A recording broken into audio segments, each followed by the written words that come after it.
Hello, I'm Casey Dinges, Senior Managing Director for the American Society of Civil Engineers. Thanks for joining us today for a discussion on how to create a failure-resistant team.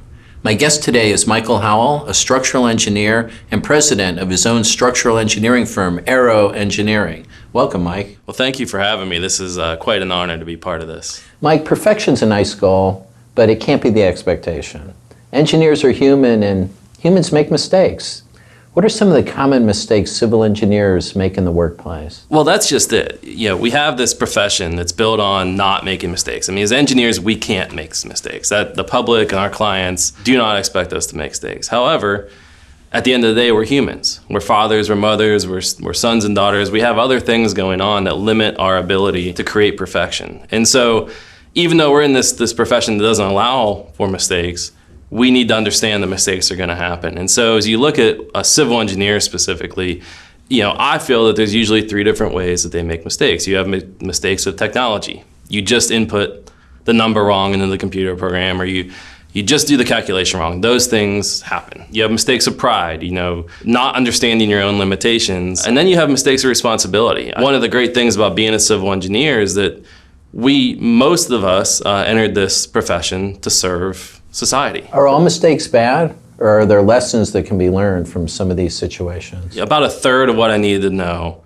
I learned in college. And about a third more maybe as I studied for the PE and kind of got into my profession. And then there's this whole other gap that I've really learned just by making mistakes or watching other people make mistakes. And so I think there is a huge amount of learning that occurs from making mistakes. The passion I have for this topic actually came out of a situation that I had in my very first job right out of school, which was I misread a tape measure.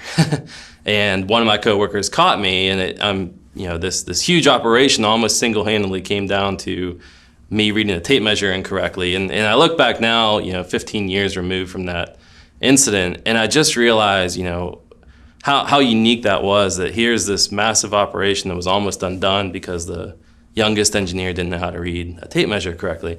What it comes down to then is how do you make mistakes well, or how do you allow those mistakes to be made in ways that aren't going to be impactful to your clients or to the public in general. And I think it really comes down to three ideas. Empowerment, making sure that people are empowered to do their jobs correctly. The second thing, which I think is kind of endemic in our industry, is putting people in the right places. So often what we do is we take our best engineers and we sort of fit them in the management roles or in the other roles. And the problem with that is we're taking the people who are really passionate about doing something one way and we're forcing them into a position that has an entirely different skill set. And as soon as we do that, we create the margin for risk and for mistakes to be made. We look at what makes a team successful. It's having people that are operating kind of on that level. To get to that level, though, people have to have all their other needs met below them. Things like safety and security, being part of a team, being part of a group. And only when those needs are met are they able to function at that highest level. Reminds me of one of my mentors years ago telling me, Case, you got to figure out what makes people tick. Yeah, when people are passionate and are already working towards the same goal that you have, they will naturally be more dedicated to being mistake resilient, to making fewer mistakes, because they are not simply executing what you want them to do. They're already doing what they believe in and what they want. So what are a few lessons managers can take from the military to create an effective team? I was having a conversation one night with a member of the Special Forces and going over this same topic, and he goes, well, we talk about this stuff all the time. The military spends more than probably any other organization talking about leadership and management and teamwork. Everyone has a role and a responsibility in the military. Everyone has a job. But before a mission goes out, those individuals all sit down together and they shoot holes in everybody's idea. There's a freedom to communicate. There's a freedom to work together and collaborate. Roles and ranks and things like that are kind of put aside for a minute, and just ideas are brought forth. Everyone has an equal say and an equal responsibility. And that does two things. It allows people to buy in to your process, one. So now their goals are becoming your goals, which is hugely important. The other thing is it allows new ideas to come around. Maybe the same way of doing something isn't the best way, and somebody can bring in some ideas. So managers can adopt that by allowing the freedom to question processes and communicate.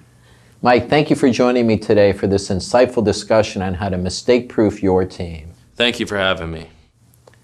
For more information on ASCE's Interchange program, visit asce.org/interchange. Thanks for tuning in today, and we'll see you next time on the ASCE Interchange.